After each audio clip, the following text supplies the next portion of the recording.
अधिकार भी और बैठने का अधिकार भी है, आप सब जानते हैं। रमेश दुड़ जी। धन्यवाद अध्यक्ष जी। अध्यक्ष जी, जिसमें देश की अस्मिता वैभव को चोट पहचाने वाली जो मानसिकता है उसको रोकने के लिए बिल लाया गया अध्यक्ष जी। अध्यक्ष जी, दिल्ली भारत का दर्पण है। दिल्ली के अंदर जहां भारत में सभी दुनिया के देशों के दूतावास है, सभी राज्यों के यहाँ पर भवन है, दिल्ली दुनिया भर के डेलीगेट्स जो आते हैं भारत के अंदर, वो दिल्ली के अंदर भारत को देखते हैं कि दिल्ली कैसी है तो भारत वही वैसा होगा। जहां भारत को शर्मिंदगी से बचाना है वहां इस प्रकार के बिल लाने आवश्यक होते हैं अध्यक्ष जी, जब कोई अनारकी लोक सत्ता के ऊपर बैठ जाए। अध्यक्ष जी, हम सबने बचपन में पढ़ा है, महाभारत देखिए, उस सीरियल में एक श्लोक आता है, यदा यदा ही धर्मस्य ग्लानि भर्वति भारत अभ्युत्थानम धर्मस्य तदात्मानम सर्जाम्यहम् परित्राणाय साधूनां विनाशाय च दुष्कृताम धर्म संस्थानार्थाय संभावी युगे युगे। अध्यक्ष जी, ये महाभारत में जो कहा गया है कि जब जब धरती के ऊपर अधर्म पैदा होगा तब तब मैं प्राप्त आगे आता हूं। जब जब अधर्म बढ़ता है सज्जन लोगों की रक्षा के लिए मैं आता हूं, दुष्टों के विनाश करने के लिए मैं आता हूं, धर्म की स्थापना के लिए मैं आता हूं और युग युग में हमेशा जन्म लेता हूं। ये महाभारत में कहा गया हमारे पुराण में अध्यक्ष जी। अब अध्यक्ष जी, ये बिल दिल्ली में पिछले 8 वर्ष से हो रहे अधर्मी सरकार के अधर्म को समाप्त करने के लिए लाया गया है। अध्यक्ष जी, महाभारत में एक चरित्र था जिसका नाम था दुर्योधन। आज दुखद है कि दिल्ली राज्य में भी उसी चरित्र का एक, उसी नकारात्मक मानसिकता का व्यक्ति इस दिल्ली के अंदर दुर्योधन के रूप में यहाँ पर बैठा हुआ है। सर फर्क इतना है, वो दुर्योधन लंबा चौड़ा था, ये दुर्योधन थोड़ा बौना है। सर दूसरा, उसके पास एक शकुनी था और इस बौने दुर्योधन के पास को बहुत भ्रष्टाचारी, परिवारवादी, सनातनी विरोधी ऐसे गठबंधन के लोग साथ लग गए हैं सर। इसलिए अध्यक्ष जी, राज्य के एडमिनिस्ट्रेशन और जनप्रतिनिधिगण में तालमेल की आवश्यकता होना जरूरी है। मैं सहमत हूं, अभी नेता प्रतिपक्ष ने, विपक्ष ने कहा है, दोनों को मिलकर जनता के काम, जनता की सेवा करनी चाहिए, ये बिल्कुल ठीक है अध्यक्ष जी। परंतु जब अध्यक्ष जी छलिया, अहंकारी, भ्रष्ट, कायर जनप्रतिनिधि सत्ता में बैठ जाते हैं तब जन सेवा में लगी व्यवस्था पक्ष को संरक्षित करना अति आवश्यक हो जाता है अध्यक्ष जी। अध्यक्ष जी, इस बौने दुर्योधन के चरित्र की विशेषता मैंने पहले कहा छलिया के रूप में। अध्यक्ष जी, मैं इनकी राजनीति की यात्रा के बारे में बताता हूं, सदन को अपने आप इनका सब पता चल जाएगा सर। अध्यक्ष जी, जो मान्य सदस्य बैठे हैं, पहला चरित्र था विश्वासघात। जिन लोगों को जनमानस का एक विश्वास था, अन्ना जी जैसे लोगों को, कुमार विश्वास जैसे लोगों को, सत्ता पर बैठने के बाद उनके साथ विश्वास किया जिनके दम पर राजनीति में आया था, ये कहकर कि पढ़े लिखे लोग होने जरूरी नहीं है, अन्ना जी भले अनपढ़ है लेकिन शासन व्यवस्था बहुत बढ़िया चलाएंगे, ये पौने दुर्योधन ने बोला था अध्यक्ष जी। इसीलिए अध्यक्ष जी, उनको धोखा दिया। दुर्योधन ने ऐसा ही विश्वासघात किया अपने चचेरे पांडव भाइयों के साथ, इन्होंने भी वही किया। इसीलिए अध्यक्ष जी, दुर्योधन ने भी छल कपट से सत्ता हथियाई। इनका छल कपट देखिए, दिल्ली वासियों के साथ झूठे वायदे करके कहा इस बौने दुर्योधन ने, मैं पूरी दिल्ली में सीसीटीवी कैमरे लगाऊंगा। ये पता नहीं कांग्रेसी कहां ढूंढ रहे हैं सीसीटीवी कैमरे। मैं 500 स्कूल बनाऊंगा, पता नहीं इन्होंने कहा 500 स्कूल गिन लिए कांग्रेसियों ने। 500 स्कूल के साथ 20 कॉलेज बनाऊंगा, फ्री वाईफाई दिल्ली को दूंगा, दिल्ली को लंदन पेरिस बनाऊंगा, पेरिस बनाने के बाद हर घर में नल से जल दूंगा। इस छलिए ने छल कपट करके जन लोकपाल भ्रष्टाचार के खिलाफ लेकर आऊंगा, 2 लाख पब्लिक टॉयलेट बनाऊंगा, 30,000 बेड के नए अस्पताल बनाऊंगा। ये बताइए, दिल्ली में कोई गिनवाकर, आप दिल्ली देश की राजधानी में माने सांसद के रूप में सदस्य बैठे हुए, गिनवाकर बताएं और वो रिपोर्ट रखें कि उस छलिए ने जो कहा था वो कितना दिल्ली का विकास हुआ है। अहंकार अध्यक्ष जी, अहंकार में कृष्ण भगवान ने भी कहा था, बार बार दुर्योधन को कहा, पांडवों को 5 ग्राम दे दो, एक सुई की नोक की बराबर भी नहीं दूंगा, ये दुर्योधन ने बोला था। ये जनप्रतिनिधि की सेवा भाव से काम करना चाहिए था, लेकिन बौना दुर्योधन क्या कहता है, मैं दिल्ली का मालिक हूं, ना खाता ना बही, जो ये कहे वो सही। कहता मैं दिल्ली का मालिक हूं, इलीगल काम करने के लिए, अनैतिक असंवैधानिक काम करने के लिए गुंडागर्दी दादागिरी का परिचायक बन गया। मैं उदाहरण देना चाहता हूं अध्यक्ष जी। अध्यक्ष जी, एक एक करके दिल्ली में 1000 नई बसें लानी थी अध्यक्ष जी, 1000 बस लानी थी। उसका दिल्ली में कैबिनेट ने अप्रूवल दे दिया। एक प्राइवेट निजी कंपनी को 2500 करोड़ का घोटाला, बस की कीमत होगी 1 करोड़ और बस पर मेंटेनेंस में पैसा दिया जाएगा कंपनी को 3 करोड़। जब जो कमिश्नर ट्रांसपोर्ट थी उसने कहा इसके लिए डीपीआर बनाइए, टेंडर होगा, ऐसे टेंडर दिए जाते हैं क्या? उस कमिश्नर ने अगर मना कर दिया, हम कह रहे हैं आप दे दो, तो जाकर अध्यक्ष जी बुराड़ी में कमिश्नर ऑफिस में इंस्पेक्शन के बहाने से 200 आम आदमी पार्टी के गुंडे ले जाकर उस महिला अधिकारी के साथ दुर्व्यवहार किया गया, उस पर दबाव बनाया गया कि तुम जाने के बाद ये टेंडर पास कर दो। ये 2500 का घोटाला वो करना चाहता था अध्यक्ष जी।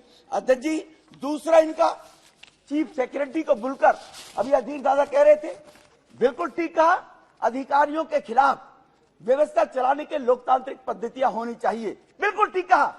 लेकिन चीफ सेक्रेटरी को कहा जो हम कहें वो करो, वरना विधायकों को बुलाकर इस देश में एक एग्जाम्पल बता दो अध्यक्ष जी 38 राज्यों में कि चीफ सेक्रेटरी को अपने दफ्तर में बुलाकर विधायकों से सार्वजनिक रूप से पिटवाया जाए, उसके साथ बदतमीजी की गई, गुंडागर्दी की गई। मैं नाम नहीं लेना चाहता अध्यक्ष जी ऐसे अधिकारियों का। इसी परेशानी से होकर दिल्ली के 8 अफसरों ने एलजी साहब को चिट्ठी लिखी, अगर आप कहो तो मैं टेबल कर दूंगा या अफसरों के नाम भी ले सकता हूं, लेकिन कहते हैं अध्यक्ष जी सदन में नाम नहीं लेने चाहिए, सदस्य के तो सदस्य अधिकारी। 2 अधिकारियों ने तो जो सूरबीर और मधुबर बना है उनका तो नाम लेना चाहता हूं, उनके परिवार पंजाब में रहते हैं, उनको वहां टॉर्चर करने का काम किया जा रहा है उन अधिकारियों के परिवारों को। इस प्रकार की अहंकारिता, भ्रष्टाचार में इस भौने दुर्योधन ने जनता के सामने तो कहा था भ्रष्टाचार खत्म कर दूंगा, राम राज्य लेकर आऊंगा। ये दलदल है, सोनिया चोर है, लालू चोर है, डीके शिवकुमार चोर है, शरद पवार चोर है, नीतीश मुलायम सिंह चोर है, सबको चोर भ्रष्टाचारी बताया था। इसी ने बताया सर, हमने नहीं बताया, इसी ने बताया था, हमने नहीं, ये सब चोर बैठे हैं सर, एक पर केजरीवाल, और बाद में इन्हीं की झूले में झूलने लगा के। इससे बड़ा छलिया क्या होगा? इन्हें जेल भेजूंगा। शीला दीक्षित के खिलाफ मेरे पास 300 पन्नों का सबूत है। मैं तो एज पर केजरीवाल बोल रहा है अध्यक्ष जी, मैं नहीं कह रहा, केजरीवाल के बयान भेजूंगा कल आपको सबको। उसके बाद इन्हीं की शीला को जेल भेज दूंगा और ये दुर्योधन जाकर उन्हीं की गोद में झूल रहा है। अध्यक्ष जी, अब मैं इसके बताता हूं, भ्रष्टाचार की सूची, लीकर स्कैम किसको नहीं पता है सर? मंत्री जेल के अंदर है। हमारा स्कैम किसको नहीं पता है सर? मंत्री जेल में है। अभी अधीर दादा कह रहे थे आपके पास ईडी है, सीबीआई है, अभी कह रहे थे उनसे एक्शन कराओ। जब उनसे एक्शन कराते हैं तो तिल मिलाते हैं, जैसे ताते तय पे बैठा दिया उछलते हो आप लोग। जब सीबीआई से एक्शन नहीं कराते हैं, कानून बदलते हैं तो कह रहे हैं आप लोग कानून रद्द करा रहे हो। एक जबान पे तो ठीक है, कहिए हाउस के अंदर कि सीबीआई ईडी ठीक काम कर रही है, हिम्मत है तो फिर दोबारा भर के कर दिखाइए। सीबीआई ईडी अपना काम करती है अध्यक्ष जी।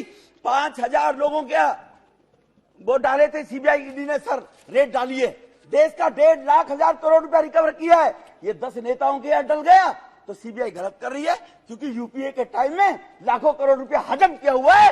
डर है सीबीआई वो ना इकट्ठी कर दे, कहीं मोदी साहब ये ना कह दे वो 2.5 लाख करोड़ रुपया भी लेकर आओ, जो 12 लाख जरूर का माने अभी गृह मंत्री जी ने हवाला दिया था। सवार स्कूल रूम बनाने का, कंस्ट्रक्शन का, कमरों का घोटाला, जल बोर्ड के अंदर 8 साल तक जल बोर्ड का ऑडिट नहीं हुआ सर। जल बोर्ड आज लाखों करोड़ के घाटे में चल रहा है। ये शासन दिल्ली का चल रहा है। बिजली के अंदर बिजली कंपनियों ने दावा किया कि हमारा 26,000 करोड़ रुपया चाहिए, बिजली कंपनियों की पेमेंट नहीं हो रही।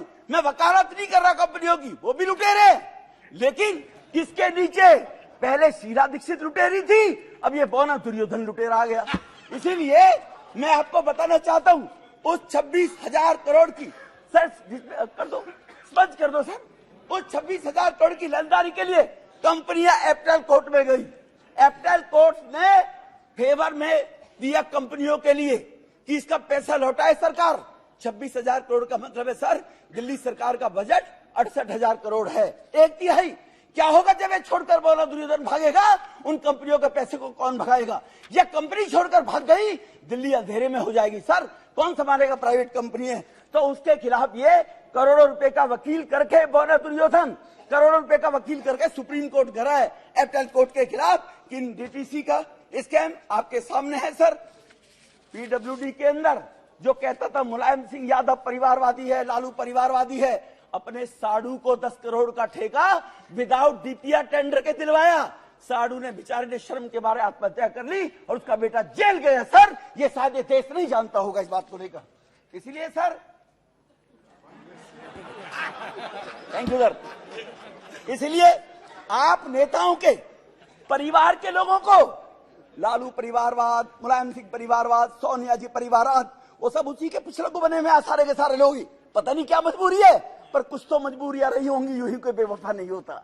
इसलिए कहीं ना कहीं इनकी मजबूरियां हैं। इसलिए सर, आप नेताओं के परिवार वालों को पिछले दरवाजे से जो इनके विधायक हैं, जो इनके मिनिस्टर हैं, उन चहेतों को 437 लोगों को 2.5 लाख से 1.5 लाख रुपए, कोई ओबीसी नहीं, कोई एससी नहीं, कोई किसी प्रकार का रिजर्वेशन नहीं, 437 लोगों को सर ओबीसी रिजर्वेशन के नाम से 2000 करोड़ रुपए की बंदरबाट की, जो लेफ्टिनेंट गवर्नर साहब ने सर यहां पर प्रदर्शित नहीं कर सकता, टेबल जरूर करूंगा इनके खानदानों को, जिनको सब लोगों को 2.5 लाख से 1.5 लाख रुपए तक की नौकरी देकर इन्होंने भ्रष्टाचार कम के 2000 करोड़ रुपया बांटा जाता है इन आम आदमी पार्टियों के विधायकों के बेटी, बेटा, बहू, मौसी, फूफी, चाची, ताई, इनको बांटा जाता है ये पैसा सर। इसीलिए इस बौने दुर्योधन के बारे में जो ये अभी बोल रहे थे 2 मिनट पहले कि वो बहुत बढ़िया काम कर रहे हैं ये बंदरबाट करने का, अब आता सर कायर था। दुर्योधन कायर था सर, लड़ाई नहीं लड़ सकता था, चाले फेंकता था सुकनी के माध्यम से। दुनिया में कोई मुख्यमंत्री है, भारत में कोई मुख्यमंत्री है जिसके पास एक भी विभाग नहीं है? इसके पास विभाग कोई नहीं है। इतना कायर है, साइन कराएगा अफसरों से। अफसर क्यों साइन करेंगे जी मरने के लिए? मुख्यमंत्री क्यों नहीं करेगा? साइन कराएगा मंत्रियों से, 2 मामा जेल भेज दिए, ठीक है ना जी, उनसे साइन करवा के जी। कायर, इससे बड़ा कायर क्या होगा जी? कोई जिम्मेवारी जो आदमी नहीं लेता हो, परिवार का कोई सदस्य जिम्मेवारी से भगे तो उससे बड़ा नालायक परिवार का मुखिया नहीं होता है क्या सर? कि परिवार की जिम्मेवारी लेने के लोग जिम्मेवार ना हो, तो इससे बड़ा कायर क्या होगा? ऐसा कायर व्यक्ति अगर दिल्ली की गद्दी पर बैठेगा तो दिल्ली सर देश की राजधानी है सर। सर 2G स्पेक्ट्रम के मैच गेम वो चल रहे हैं सर, तो इसीलिए सर 2G स्पेक्ट्रम के दौरान अगर भारत की अस्मिता लुटेगी, अगर भारत की अस्मिता लुटेगी तो भारत बदनाम होगा, क्योंकि इनकी एक मंत्री विदेश में भी गई, एजुकेशन एक प्राइवेट प्रोफेसर की कॉल पर गई थी और यहां मैसेज दिया, मुझे कैम्ब्रिज ने बुलाया, यूनिवर्सिटी ने, एक प्राइवेट प्रोफेसर ने बुलाया था, और वहां जाकर कहती है इसकी मंत्री, राहुल बाबा की तरह की दिल्ली में 5000 करोड़ लोग भूखे सोते हैं, पता नहीं अफीम पंजाब से अफीम खाकर सोते हैं क्या? अरे 80 करोड़ लोगों को तो मुफ्त खाना दिया जा रहा मोदी जी के माध्यम से 3 साल से। वो कह रहे 5 करोड़ रुपया, 5 करोड़ लोग भूखे सोते हैं, 25 करोड़ लोगों पे मकान नहीं है।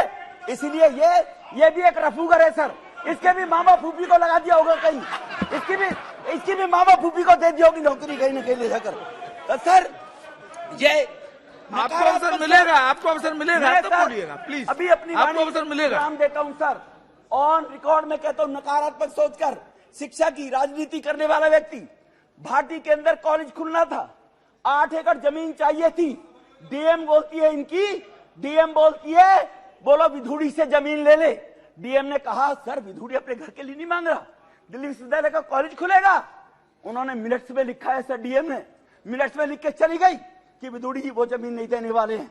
ऑनरेबल लेफ्टिनेंट लैंड उनके पास थी, ऑनरेबल लेफ्टिनेंट गवर्नर ने कितना भागना पड़ा, पहले उस लैंड को अर्बनाइज कराना पड़ा एसपी साहब को, तब वहां जमीन दी। क्या गरीब के बच्चों के पढ़ने के लिए, बच्चों के लिए कॉलेज नहीं होना चाहिए दिल्ली के अंदर? इसने कहा 20 कॉलेज खोलूंगा, और नकारात्मक सोच के कारण एक कॉलेज की भी इजाजत नहीं दी। इसलिए सर मैं बता देना चाहता हूं इनको, जिस सुप्रीम कोर्ट का रोना रो रहे हैं, ऑनरेबल सुप्रीम कोर्ट ने कहा था, अभी बड़ी सुप्रीम कोर्ट की तारीफ वाहवाही कर रहे थे, ऑनरेबल सुप्रीम कोर्ट ने कहा कि तुम्हारे पास 13,000 करोड़ रुपया एडवर्टाइजमेंट के तो हैं, लेकिन रैपिड रेल के लिए 450 करोड़ नहीं है कि दिल्ली में मेरठ तक, दिल्ली में गाजियाबाद तक रैपिड रेल का संचालन हो। ये किसने टिप्पणी की है सर? ये ऑनरेबल सुप्रीम कोर्ट ने की है। तो सुप्रीम कोर्ट की ये बात भी तुम्हें याद करनी चाहिए और बतानी चाहिए, इस बौने दुर्योधन ने 13,000 करोड़ रुपया एडवर्टाइजमेंट पर प्रचार प्रसार में तो लगा दिया, लेकिन 4.5 करोड़ रुपया रैपिड रेल के लिए, डीपीआर के लिए बौने दुर्योधन ने नहीं दिया सर। इसलिए सर आयुष्मान योजना रोककर 2018 में योजना दिल्ली में नकारात्मक सोच सर, पूरी देश में गरीबों की बीजू पटनायक जी ने अपनी योजना चला रखी है, सबने चला रखी है, लेकिन दिल्ली के अंदर गरीब का बेटा, गरीब की मां, बहन, बहू बगैर इलाज के जीवन को न खो दे, वो दिल्ली के लोगों को आयुष्मान भारत योजना आज तक इस बौने दुर्योधन ने लागू नहीं की। अरे दिल्ली वासी ने तुझे मुख्यमंत्री बनाया है। अरे तेरी दुश्मनी बीजेपी से हो सकती है, लेकिन दिल्ली के 2.5 करोड़ से तेरी क्या दुश्मनी है? आयुष्मान भारत योजना क्योंकि मोदी साहब लेकर आए गरीबों के लिए, वो आज तक लागू नहीं की सर। इसलिए मैं नकारात्मक सोच की बात बता रहा हूं सर। इसलिए सर मैं अपनी बात यहीं पर खत्म करने से पहले आपसे निवेदन करना चाहता हूं कि इसी बौने दुर्योधन के अंदर, थैंक यू, पानी की व्यवस्था, इसी उनके सहयोगी पानी की व्यवस्था कर रहे हैं। इसी बौने दुर्योधन ने 26 जनवरी को देश के रिपब्लिक डे पर बाहर का विदेश से डेलीगेट आता है, और यही बौना दुर्योधन 26 जनवरी को राजपथ पर धरने पर बैठ गया था सर। मुख्यमंत्री धरने पर बैठते हैं, ये संविधान की बात कर रहे हैं। ये पूछिए एक बार कल केजरीवाल से जाकर कि देश बड़ा है या बौना दुर्योधन बड़ा है, देश के अस्मिता के बाद जाकर ये पूछना चाहिए इन लोगों को सर। तो इसलिए 26 जनवरी को इनके लंदन में, जो मैंने पहले कहा, जो लंदन में जाकर भाषण दिया, इसलिए अध्यक्ष जी अभी अधीर दादा बोल रहे थे, इनकी बात का जवाब देना चाहता हूं कि अगर जवाहरलाल नेहरू ने बहुत अच्छा किया था, मणिपुर क्यों जल रहा था? 1993 में इसी मणिपुर में 9 महीने तक दंगे हुए और 750 लोगों की हत्याएं हुई, और तुम्हारा गृह मंत्री, तुम्हारा प्रधानमंत्री झांका भी नहीं, और हमारे ऑनरेबल गृह मंत्री साहब ने 2 महीने में दंगों को रोककर ये संदेश दे दिया देश में ऐसा अब नहीं चलेगा। आपने जो मणिपुर के बारे में बोला था, क्या कश्मीर की माता बहनों का दर्द याद नहीं है? ये कौन लेकर आया था? कौन देश को चला रहा था? नेहरू जी, पंडित जी ही चला रहे थे। कश्मीर के अंदर कितने बेघर हिंदुओं को बेघर कर दिया, कितनी माता बहनों की अस्मिताएं लूटी गई, ये किसने किया? ये नेहरू जी के कारण देश बर्बाद हुआ। अधीर दादा, मणिपुर की 250-150 मौतें नहीं होनी चाहिए थी शर्मा के, लेकिन 750 भी हुई, तो तुम्हारे कांग्रेस के राज में हुई, उसका जवाब तुम्हें देना पड़ेगा। बहुत बहुत धन्यवाद। कीजिए।